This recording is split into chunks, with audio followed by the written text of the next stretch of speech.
Hello, my name is David Runciman, and this is Past, Present, Future, a podcast of ideas. Today is the first episode in the new season of The History of Ideas, in which I talk about a thinker from the past and try to explain why he or she really matters. And in this season, over the course of the next year, I'm going to be talking about the great essays and the great essayists. And I'm starting today with Montaigne, the man who invented a whole new way of thinking. Past, Present, Future is brought to you in partnership with the London Review of Books. Listeners can subscribe to Europe's leading literary magazine for a special rate at lrb.me/ppf. That's lrb.me/ppf. Most political philosophies sound hard. And not just difficult hard to understand, but unpleasant hard, like something hard-edged, a stick to beat people with, which is often what they turn out to be. Conservatism, Marxism, existentialism, libertarianism. Ouch. But there's one philosophy that doesn't sound like that at all. I remember the first time I heard about it, I was a student. It was a lecture. I can't actually remember what the lecture was about. I think it was something to do with 17th century philosophy. But suddenly the lecturer started talking about something called quietism. And I thought, that sounds nice. The ism of leading a quiet life, quietism. Maybe that's the philosophy for me. It turned out quietism's a bit more complicated than that, and it can mean something quite technical in religion, in philosophy itself. But it does also basically mean a bit what it sounds like. The quietist is someone who doesn't believe that philosophy or thought can reorder the world, remake the world, change the world. The world is as it is. And the quietist can only order his or her thoughts and try and get in the right relation to the world, but that often involves stepping back from the world, accepting it. In that lecture, I think I remember the lecturer saying that quietism was the philosophy of both literally and metaphorically tending to your own garden. It did sound nice. But then it turns out that quietism is also a stick to beat people with. Not because the quietists are going to come and get you, they're not, that would be ridiculous, but because quietism is usually a kind of insult. Not always, but often. When someone calls someone else a quietist, they're accusing them of something, of having given up, of having turned inwards. It's something self-indulgent. In the LRB's archive, and this is not an advert, but the London Review of Books does have an amazing online archive of all the essays written in the paper over the years, and you can look up anything and you will find something on anything. I searched for quietism, found maybe 50 articles that use that term, and some of them use it in a fairly gentle way to speak of someone or something as being a certain kind of peaceful response to a turbulent world. But in the vast majority of cases, it is a term of abuse. It is being used critically. These are just some of the words that go with quietism in those articles. Conservative, irritating, expedient, passive, complacent, narcissistic, indolent, creepy, dismaying, inert, cautious, embittered. Ouch. The person I'm talking about today, Montaigne, has sometimes been accused of quietism in some of these senses. Montaigne lived his adult life in the second half of the 16th century in France. It was a pretty terrible time to be alive. France during the second half of the 16th century was riven with civil wars of religion, of dynasty, and like all civil wars, they spill down into families, into neighbourhoods. The horror of civil war is not just the set-piece violence, it's the way that the violence leaks into everything, so that you never know when you're safe or who you can trust. Montaigne was an aristocrat. He came from a distinguished family. He was well known. He had an estate, and on that estate he had a chateau, and in that chateau he had a tower, and in that tower he had a library, and in that library he had a desk, and at that desk he retreated to turn his thoughts inwards, to reflect on himself. He famously said that his subject matter was himself. He was writing the book of himself. And it can look like a kind of retreat, a form of escapism, getting away from everything, looking inside, trying to make or hope that the worst of what's going on outside will leave you alone and go away, not trying to do anything about it.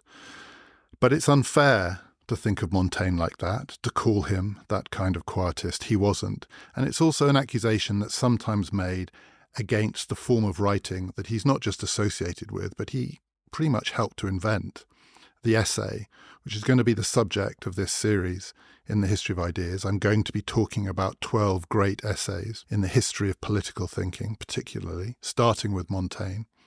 But essays and essayists are sometimes also thought of being a little bit self-indulgent, a little bit fanciful, a kind of turning away or turning inward, because essays are not manifestos. They are not attempts to set the world to rights and to tell everyone what to do. An essay is not and should not contain a single thesis. A thesis is something that has to be defended. Students are always defending their theses. It's their job. A thesis is something that you nail into the ground and then you try and see off all the people who are going to come and attack it. An essay is not like that. Montaigne's word for it was essay, which gives us the English word essay. Essay meaning a try, an attempt. An essay is trying out a thought. It's starting with a thought and seeing where it takes you. It's following a line of thought or a train of thought. And in that sense, it's a kind of journey or even an adventure. It can be much more adventurous than a manifesto or a thesis, which tend to be locked down. The essay is the open-ended form of writing, including political writing. It could go anywhere. And in that sense, it can be braver than the other kinds of political writing. It can certainly be more surprising. And that's how Montaigne wrote. You never knew where he was going or where he was going to end up. A lot of essays are short. That's part of the point of the essay. It can be very short. So it doesn't have to be a long journey. It can be from A to B. It doesn't even have to be A to B. It can be from A to A and a half. The essayist says, let's start here and let's just take a couple of paces over here to the left or a couple of paces over here to the right. And then let's have another look around and see how the world looks. It's not going to have changed. You can't change the world by just moving a few paces to the left or a few paces to the right. But the world can look completely different from just over there or just over there. And most of Montaigne's essays are like that. They're often quite short. They're about seemingly random subjects. They are a little train of thought. And they just shift your perspective. They have appealing titles, most of them. They draw you in. They sound like a kind of curiosity shop of random ideas. It's almost a sort of prose poem when you read them. There are many of them. Here's just a few. This is just a selection of Montaigne's essays. He wrote of fear, of friendship, of cannibals, of sleep, of smells, of drunkenness, of books, of thumbs, of a monstrous child, of coaches, of vanity, of experience. He wrote about nothing and he wrote about everything. But the essay I want to talk about now is not like those. It's rather different. For a start, it is long, much longer than many essays. It's more like a book. It's book length, maybe 170 plus pages in translation. And it has a pretty off-putting title. It's not Of Thumbs. It's not Of Cannibals. It is called, in English, An Apology for Raymond Sebon. Well, who the hell is Raymond Sebon and why does he need an apology? I think every reader has confronted that question when faced with this essay. It's long, it's book length, but it is still an essay. And the reason it's an essay is that it's a journey. I'm going to say in a little bit who Raymond Sebon was and talk about what happens on this journey. But the experience of reading this essay is like going on a much longer trip. To me, it felt like Montaigne was taking you into the woods, into the darkness, probably his woods. He had woods on his estate. I mean, he's taking you somewhere he kind of knows, and he's telling you stories along the way. It is full of stories. It's almost nothing but stories, anecdotes, remembrances, asides, jokes about everything: food, sex, love, disease. He's taking you on this trip, and along the way, he's just telling you what he thinks, partly to keep your spirits up, partly to keep you walking. And you follow him. You don't know where you're going. I defy anyone reading this book to know where it's ending up. But you keep going because it's fun. He's an amazing companion. He's a great walking companion, a thought-walking companion. And then after a while, you suddenly realize you are deep in the woods and you have no idea where you are, because he's taken you to a place you've never been to before, and it is dark. It's quite hard to know how to get out, and you suspect that the only person who can lead you out is the person who led you in. So who was Raymond Sebon? Why did he need an apology? He's obscure to us because he is obscure. He was a late 14th, early 15th century Spanish theologian. This is the French version of his name. Montaigne was writing about him partly out of a labour of love, because Montaigne's father, when he was dying, asked Montaigne to translate Raymond Sebon for him. Montaigne took very seriously the things that people said and wanted and did on their deathbeds, because he knew that every journey, every thought journey, every actual journey, every lived life ends in the same place. So though we don't know where any of the journeys are going to end up, we sort of do. They all end in death. And what happens just before death was a subject of complete fascination for Montaigne. But in the case of his father, it was also the way he expressed a kind of love. He did the translation of Sebon. And Sebon was a somewhat controversial theologian. So he wasn't an essayist. He had a thesis. He had something he wanted to say. He wanted to tell people how to live. Particularly, he wanted to tell people how to do religion. And he basically just had two ideas. It's inevitably more complicated than this, but the great thing about Montaigne writing about it is he does not make it more complicated than this. Sebon believed that religion, true religion, and we're talking about Catholicism here, Montaigne was, in his own mind at least, a good Catholic. This is the true faith. Religion, for Sebon, required two things, and it needed both of them. It needed faith, and it also needed understanding of the world, because God is written through the world, Sebon thought. You could see God, you could understand God through an understanding of the natural order. So religion needed faith, simply belief for the sake of belief. You might almost call it blind faith. And it also needed understanding. It needed to be bolstered by what we can see and what we can know, and it needed both. And this was treated at various points as, if not quite heretical, an extremely dangerous line of thought, a dangerous thesis. It's hard to reconstruct why it should seem so dangerous, but Montaigne makes it pretty clear in the way that he defends Sebon that what people find threatening about that line of thought is it's infuriating for the people who believe faith alone is enough, and it's infuriating for the people who believe that human understanding alone is enough. And what Montaigne does in this essay is he shows why simply relying on faith or simply relying on human understanding are inadequate, are dangerous. You need the two together. So what's wrong with faith? What's wrong with belief? For Montaigne, the trouble with religious faith as the basis for anything is that faith, he says, is so fickle. How do we know this? We just have to look around us. We just have to look at ourselves. We just have to look at our friends. We just have to read about the history of religion and human experience. And we can see that people will basically believe anything depending on circumstances. What do people believe? Well, it depends. It depends if you're German or French. It depends where you're born. It depends who you are. It depends upon your circumstances. But more than that, belief and faith is contingent on immediate impetus and impulse. Montaigne had very little time for atheism. He thought it was an absurd position. He thought it was grotesquely puffed up and inflated of any human being to think that they could know the absence of God. Who are we to judge God? And he deployed an argument that is often used against atheism, which is human beings can construct all sorts of clever arguments to prove the non-existence of God. And then when those same human beings find themselves at death's door, suddenly faith will burst out in them. So the 20th century version of this argument is the line that I think originates in the Second World War. in the United States, there are no atheists in foxholes. When you think you might die in the next moment, you will pray. You will find someone or something to pray to. You will not hold on to your logical beliefs in the non-existence of God. And Montaigne thought that that was absolutely borne out by experience. As death approaches, people will start to believe.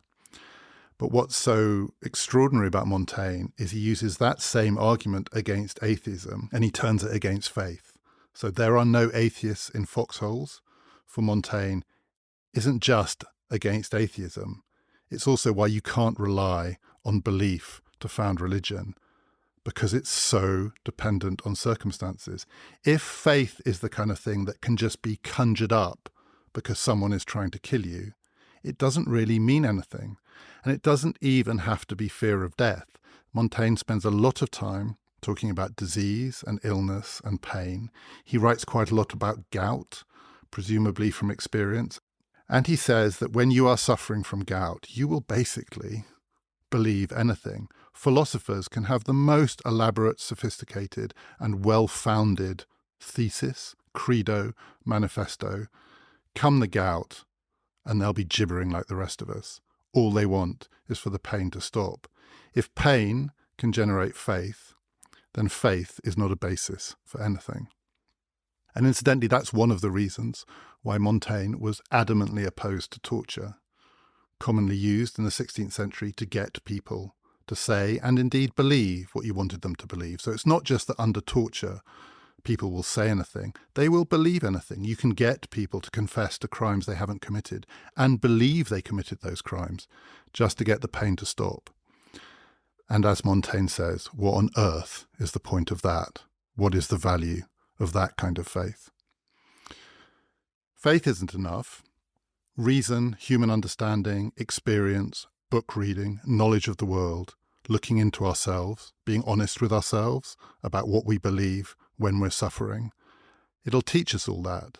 So it sounds like Montaigne is making an argument from human experience and human understanding, and he wants to justify the true religion. So why doesn't he go down the other route and say that if we're looking for God, we need to base our understanding of God not on something as fickle as faith, but on something as grounded as our knowledge of the world, and find God out there in the world, in the order of things?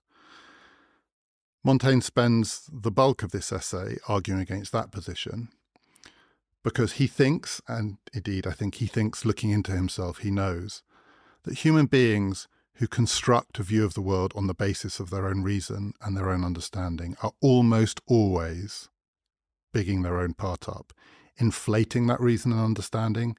It's usually a kind of vanity project.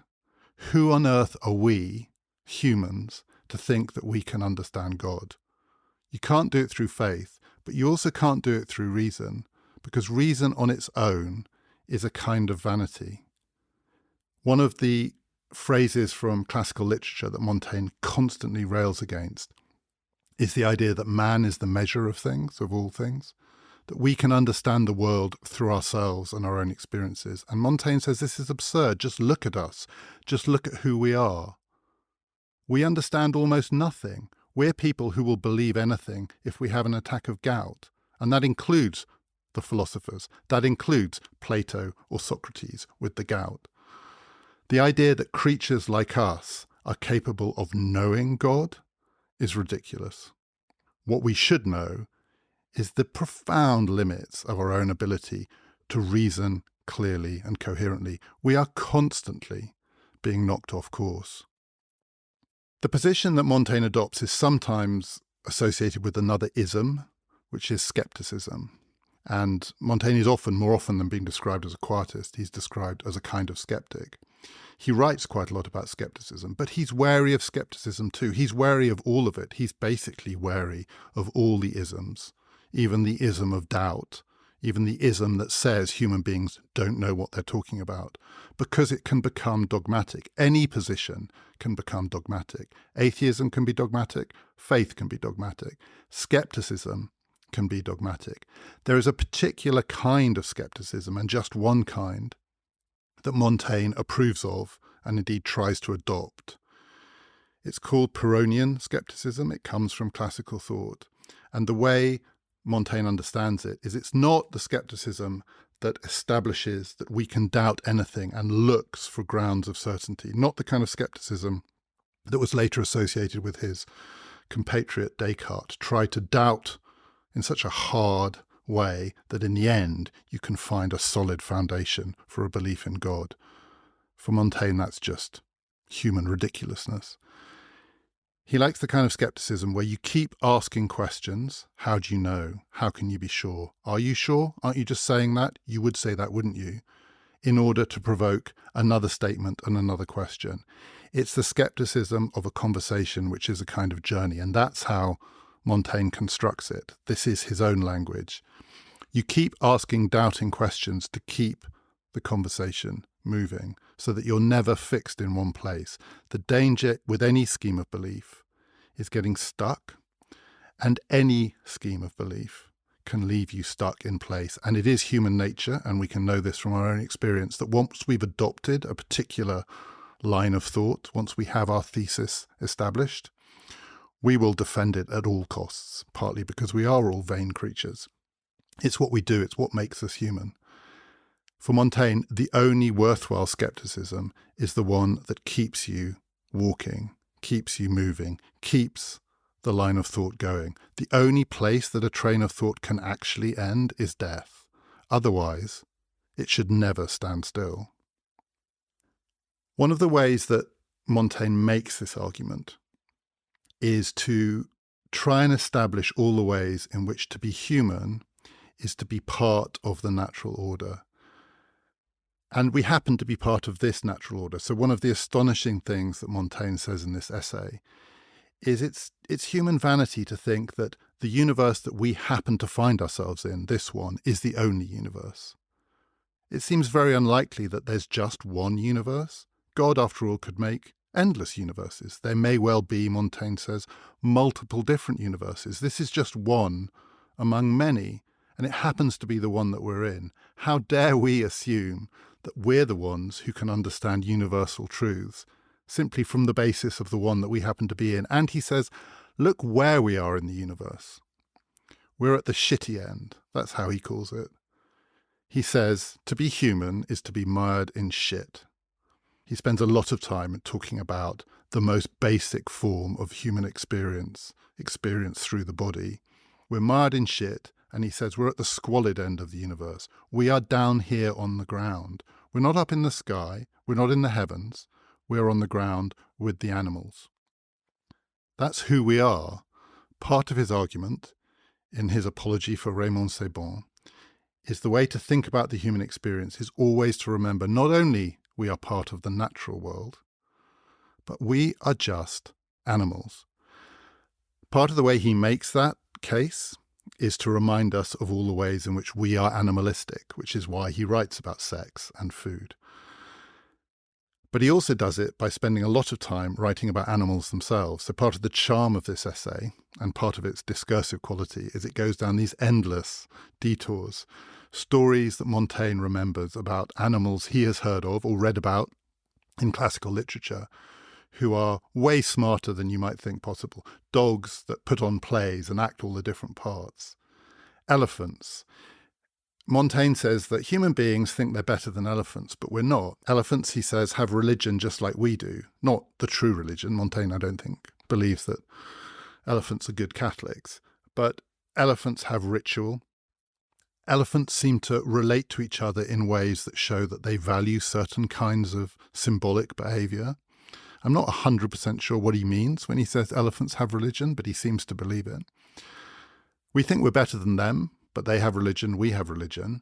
What's the difference between us and them? Well, we fight wars and try to kill each other, and they don't. Elephants don't fight wars, and we do. Elephants do have religion. So how on earth can we think we're better than elephants? And Montaigne knows that one response to that sort of doubt, is to say, yeah, but we still tell the elephants what to do. So you might say elephants don't fight wars, but they do fight wars. They fight in our wars. Hannibal led the elephants over the mountains. The elephants served Hannibal. Hannibal didn't serve the elephants. Elephants never organize us. We organize them. Surely, in the hierarchy of nature, we are above them. And Montaigne just says, no, we're not. And part of the evidence that he gives for this, and it's based, again, on personal experience, he says, look at the way people treat horses. He knows many people who treat horses in a way that makes it feel like they would do anything for their horses. If you look at the way they behave around their horses, they seem to love them, but also they seem to serve them. They are at their beck and call. They're the humans are the ones who are getting up early to clean out the horses. The horses aren't getting up early to clean out the humans. But worse than that, people who say, we're human, we somehow stand above the natural world, not only treat horses as though the horses were in charge, they mistreat humans for the sake of the horses. So Montaigne says, look at the way a wealthy man looks after his horses, and then look at the way he treats his stable boys, and then tell me that he values the human over the animal. As Montaigne said, we think we're playing with our cats. How do we know our cats aren't playing with us? What's the political lesson of all of this? How should we live? Montaigne is sometimes treated as a kind of self-help writer, that this way of thinking should be a guide to how we should behave in particular circumstances. And he is a little bit like that, but it's not really self-help, because he never wants to pin things down to that extent. So this is not the kind of self-help that tells you this is what you should do.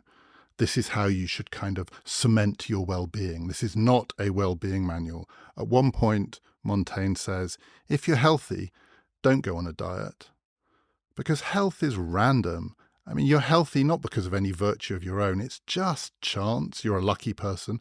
Enjoy your luck. One of the themes of Montaigne's writing is enjoy your luck. When things are going well, don't make them go worse for you in order to hold on to the fact that they're going well, because you can't control it in the end. You can diet all you like. You're not going to be in charge of your own body. If you're healthy, enjoy it. Only diet for a reason. I guess it's a kind of self-help, but it's much more contingent than these are the 8 rules for living. But weirdly, it is a kind of guide to politics. It's not explicit. It's not explicit in this essay. It's not really explicit in Montaigne's writings. He does write quite a lot about politics, and of course, he writes about and recognizes the chaos that's going on around him. The backdrop of civil violence informs a lot of Montaigne's writing, which is one of the reasons why it's ridiculous to accuse him of just sort of turning inward. But there is an implicit temperamental assumption about how you should adjust yourself to the kind of world that Montaigne finds himself living in. So he's living in a world of passion, passionate argument, millenarian argument. Politics has become about damnation and salvation. People are willing to kill. People are willing to die for the sake of their beliefs. Tribes are formed around doctrines and ideas and manifestos and faith and reason. And these tribes are entrenched. And as Montaigne says, once people believe something, they will do anything to reinforce that belief. But they're not in control of the belief. The belief is in control of them. One of the great fallacies, Montaigne thinks, in politics is believing that if you get the right argument, you can control the situation, that a good argument will give you a kind of mastery of the contingency in which you find yourself. The opposite, he thinks, is true. You don't control the argument. The argument controls you. You end up behaving in ways that allow you to defend that, whether or not you still believe in it. But also, Montaigne says, just look at the way people do actually position themselves in relation to these all or nothing salvation or damnation beliefs. He says, look at what people believe this year, and then look at what they believed last year, and then imagine what they will believe next year. He doesn't quite say, imagine them with gout, but the implication is, none of this is fixed. All of it is fickle. Millenarian politics is as fickle as anything. All or nothing politics doesn't fix anything. What's the advice? Don't get caught up in enthusiasms. At least remember that the most enthusiastic, dogmatic people are often also the most fickle. Don't believe that all or nothing arguments can be settled in all or nothing terms. Remember that this too will probably pass. So one of the things that Montaigne says that turned out to be true in the midst of these terrible civil wars that seemed to threaten to destroy everything, not just to destroy France, but to destroy the possibility of human life, decent human life. Everything seemed to be at stake, and at various points, catastrophe seemed round the corner. Montaigne says, will it look like that in 100 years? Will it look like that in 200 years? Some of this will subside. No human beings can sustain this level of intensity forever. And these arguments, eventually, over time, won't look so all or nothing. Indeed, there will come a point, looking back, where it will be hard to reconstruct just why people thought that they should kill and die for these beliefs. When you're in the middle of them, it's almost impossible to remember that it might not be all about this. But when you have sufficient distance from any doctrinal conflict, from any political violence, you can ask the question, did they really think it mattered that much? And if you can remember the possibility of that future perspective in the middle of the conflict, it will be a kind of guide.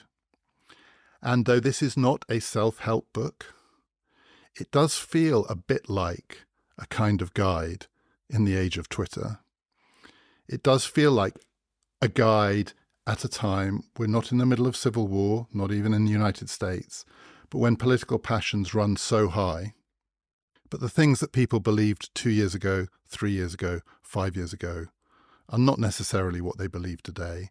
And the all or nothing willingness to defend a person, a creed, a set of beliefs does look more fickle if you can just take one step back. But it also, of course, means taking one step back from your own involvement in this. So it is a kind of suggestion that full immersive involvement in millenarian politics is dangerous, but also not just bad for you, but potentially bad for everyone. It's where the accusation of quietism maybe comes in. The term that was applied to Montaigne, the thing that he was described as sometimes, and again accused of sometimes, in the language of late 16th century France, was of being a politique. That was the term that was used. He was one of the politiques, which doesn't really mean politician. It's more like politico or something like that. The politiques were the people who were skeptical. So skepticism is one of the ideas associated with them, deeply influenced by classical thought. And one of the reasons that the Apology for Raymond Sebon, which sets out as being about Christian theology, has almost nothing to say about Christian theology and draws almost all of its examples from classical thought, from the ancient Greeks and the ancient Romans, is, as Montaigne says explicitly in the essay, why am I writing about the ancients? Why am I defending the true religion using the writings of people who did not know God because they did not know Jesus, pre-revelation pagans?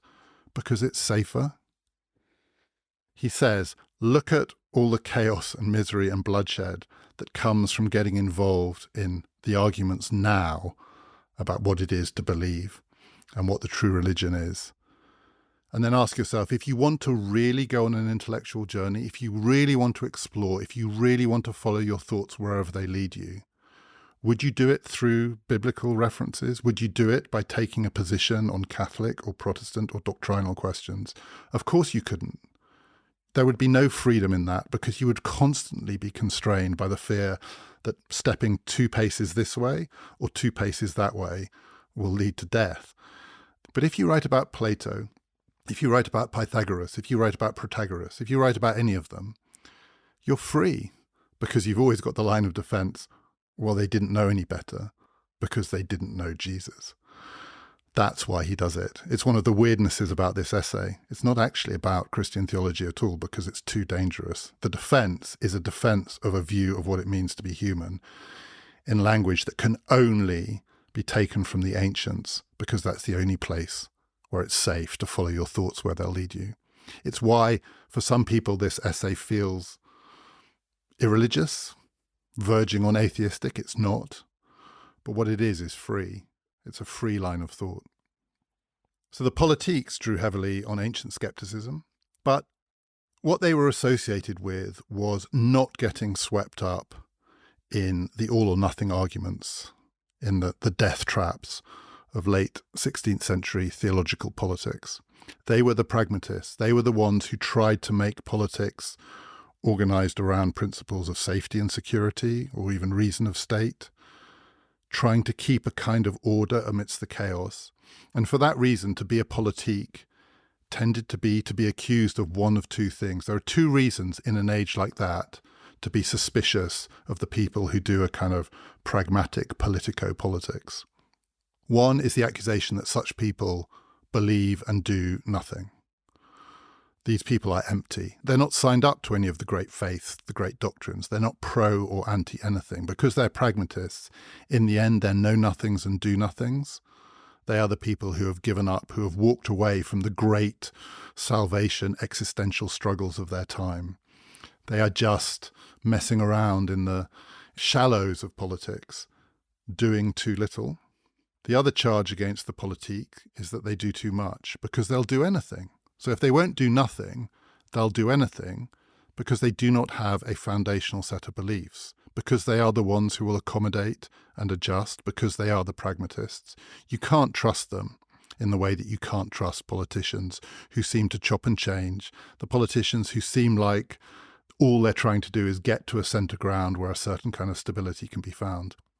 Those people are often accused of being amoral or even immoral because they don't have a fixed manifesto-like moral framework to organise them.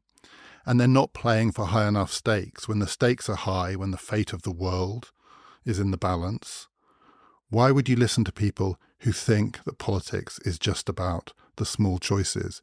You can't trust those people not to do something terrible. And Montaigne was sometimes thought of in these terms because he didn't live a life of retreat. He wasn't some kind of monastic abstainer from politics. He lived a political life. He was, among other things, mayor of Bordeaux. He didn't run away from that role, though I think probably he would preferred to have spent more time in his library. But he did it when he was asked to do it. And the Montaigne view is not that to do politics in this way is either to do nothing or to do anything, to be unanchored from high stakes.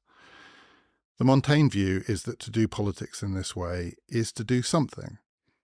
And the most that you can do is something in the knowledge that the most heated arguments are probably overheated, that what seems like an all or nothing choice probably isn't an all or nothing choice, that some of these arguments will pass, and they will pass so quickly it'll be hard to reconstruct why people cared so much as to kill each other over these choices.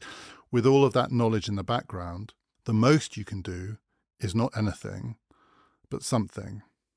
In Sarah Bakewell's great book about Montaigne and the life lessons that he teaches, she says that one of his lessons, drawn from his experience of being mayor of Bordeaux, is that you should do a good job. If you're asked to do a job like that, you should do it well.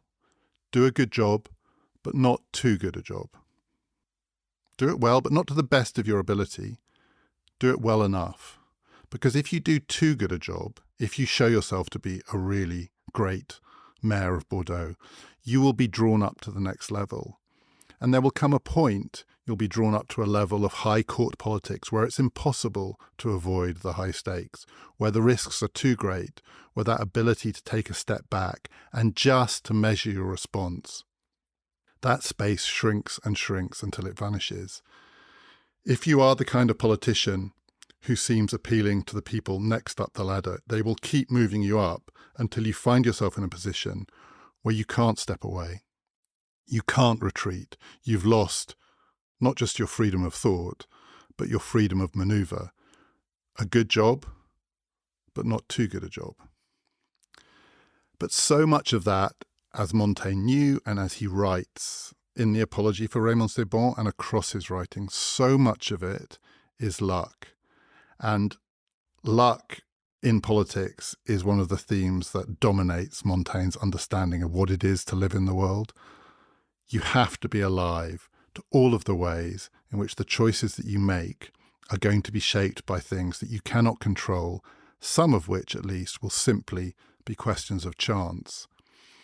So a lot of his preoccupation with luck was with physical luck, the luck of good health, the difference between a healthy life and an unhealthy life, particularly then, when death was always just round the corner. That was the all or nothing. You never knew when you might die. This was the age of plague. Some of Montaigne's greatest friends were just taken from one day to the next by the plague, but he wasn't. And because he wasn't, he was able to reflect and to write the essays and to lead a full life. And he knew you couldn't read anything more into that than chance. Montaigne's younger brother was killed by a tennis ball. It hit him on the head, playing a game of tennis, and a few hours later he was dead. What does that mean? It doesn't mean anything. Presumably, no one knew or understood the way that worked, but anyone could understand that if you can be killed by a tennis ball in an age of civil war, you can't just worry about the civil war. Anything could get you. Health is chance, life and death are chance. How you deal with that kind of chance, this is a thought written all the way through the classical view of the world. How you deal with that chance, including the chance of random death, tells you a lot about an individual's human's character. And Montaigne does judge people in part by their willingness to embrace a certain kind of randomness and to live with it. But you have to accept that your ability to find a place in the world that is relatively safe, not too much, not too little, the Goldilocks place where you can be in the world, you can do politics. And he was apparently a good mayor of Bordeaux. He was charitable, he was kind, he was known for being someone who really detested torture and cruelty. But as Montaigne says of himself, there's no virtue in that. The people who said of Montaigne, he's a really good person, because even though he has power, he doesn't abuse it to cause harm to his enemies. Montaigne said of himself, it's just chance. There's nothing virtuous in it. I can't claim this makes me a good person. I just happen to be really squeamish. I hate seeing human suffering. Does that make me good? No. It just makes me someone who happens to have been born with those qualities. He could have been born with different qualities. He could have been born with an impulse towards sadism. He didn't control either of these two things. He can't claim that as his great virtue. There is luck all the way through this. But there's also a kind of luck that Montaigne doesn't write about so much. But you can't avoid it when you read him. He's so fresh. He feels so present there on his estate, in his chateau, up the tower, in the library, shut off, but speaking to us across the centuries. I think everyone, or almost everyone, who reads Montaigne is taken aback, not just by how conversational it is, but the way in which it does feel like he's talking to the reader, and the reader is you. You really feel like you are there with him on that journey. But there's real social luck behind that. It's not just that Montaigne was lucky enough to be healthy, not to die of the plague. He was lucky to be a man. I mean, that's biological luck, but it's also a kind of social luck in a society where to be a man was to have the opportunity to lead the kind of life he led, with some public roles, but also with the privilege and the privacy of the tower and the library and the desk. It's very hard to imagine, not impossible, but very hard to imagine that life being led by a woman. But more than that, he was well off. He had his estate and his castle and all the rest. He had his books. He was extraordinarily socially fortunate in an age where almost no one had what he had. And you had to have what he had to lead the life he led, that life of intellectual exploration, to go on that journey. And the least appealing part of Montaigne, and it's there in the Apology for Raymond Sebon, are the points where he tries to say it's kind of miserable being rich and smart, partly because you're going to get drawn into politics and you're going to get sucked into these arguments that you don't want to be a part of, but partly because it's miserable when we're just all animals, really, to be given these kind of puffed up human choices, to be one of those human beings who's expected to somehow live in the world as though we were masters of our own destiny, as though we were capable of shaping not just our own lives, but the world around us. To be one of those people is a recipe for misery. It's much better, Montaigne says, to be one of the simple people. And he says it over and over again. Better to be a peasant. Better to be a washerwoman. Better to be a ploughman. Better not to have those choices, those intellectual choices. Better to be fixed in place. In an age where most people, the vast majority of people, were born, lived and died within 10 miles of the same spot. Better not to go on these journeys because it's a happier life, it's a simpler life. You will not be tortured by human vanity if your space is so determined for you that there is no scope for thinking that you might rise above it. Montaigne says over and over again, the great failing of human beings and human nature is our impulse to think we can rise above being human. We should be suspicious of all schemes that say there's a way of being human and something more than human. When I was reading this, the thing it made me think about was AI. And Montaigne is not talking about this at all, but when he's writing about animals and the way that human beings think they're in charge of animals but actually are doing their bidding, I thought of intelligent machines. And I also thought of all those schemes from Bitcoin up or down, where people say there's a kind of human creativity and ingenuity that allows us to emancipate ourselves from the fickleness of the human condition. And Montaigne says none of those schemes will work because they will either be inhuman, and who wants that, or they will be all too human, and then they won't have freed us from anything. Montaigne knew all of this, and for that reason, he thought the best way not to be tempted to rise above the basic human condition was to live a human life where that option was removed from you. He says at one point, better to be a ploughman than a university rector, because all the ploughmen he's known have been much happier people. So I've known a few university rectors, people who run universities, and it's true some of them have seemed fairly miserable. I don't think it's much of a fun job, though some of them have absolutely loved it. But better to be a ploughman. There are two things about that just don't feel right. And when Montaigne says it, it doesn't come across. The first is that the point of his way of writing and his way of telling stories is that they are a journey, an open-ended journey. And here he is saying, better not to take a step at all, better to be fixed in place. He writes about the world that makes you believe that the best thing you can do is just keep moving, not moving in a way because you're trying to find the Holy Grail, the spot that you can finally rest where everything will be all right. There is no spot, it ends in death. But if you keep moving, the world will keep looking a bit different, and that will remind you who you are. You will place yourself in the world better if you do not fix yourself in place. You will have a better relationship to the world and the people around you. And yet here he is saying, better not to make the journey at all. I don't believe it. And also you have to ask the question, he says that, but would he swap? Would he really swap? If you could say to Montaigne, you can have this life again, without the chateau, without the tower, without the library, without the desk, without the essays. The nice, simple life of the washerwoman, of the ploughman. Would he swap? Would he give up the journey? Would he give up the experience of having walked through the woods and seen all the amazing things that are out there and heard all of the stories and been troubled by them? Would he give up his good fortune? Who knows, but I doubt it. And when you read this essay, The Apology for Raymond Sebon, and it's late on in the essay that he starts to say, better the simple life than all of this complexity, better the simple life than the philosophers. Philosophers, he says, are terrible at knowing where they are. Philosophers never understand their neighbours because their heads are in the clouds and they're always looking up when they should be looking around them. This is true. But does that mean that therefore the philosophers want to swap places?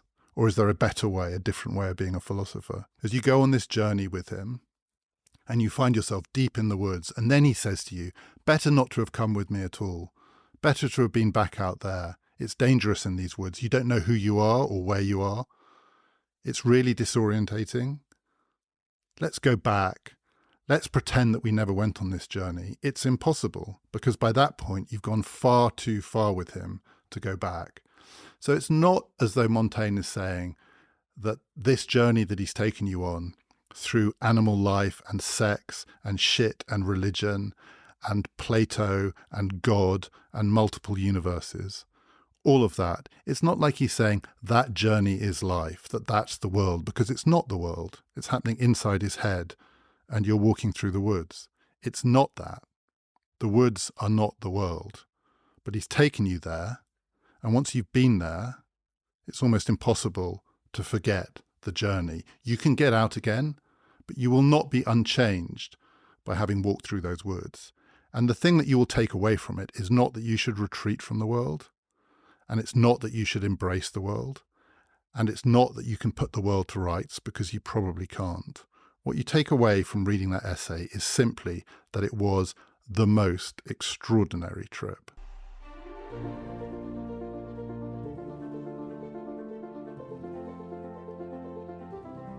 Please follow us on Twitter at PPF Ideas, where we will post links to what I've been talking about today.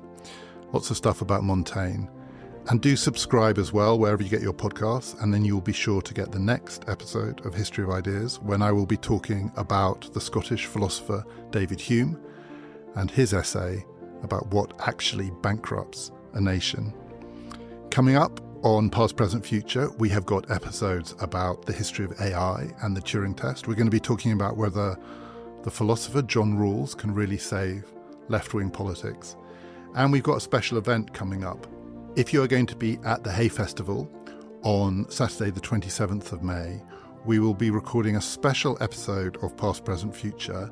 It'll be with me, David Miliband and Helen Thompson, and we are going to be talking about the American century, maybe just gone, and America's place in the world, and trying to understand what the future holds in international politics. I think there are still a few tickets left, so if you are there, do get one. It's at 7 o'clock on Saturday evening, but we will be putting it out on Past, Present, Future as well.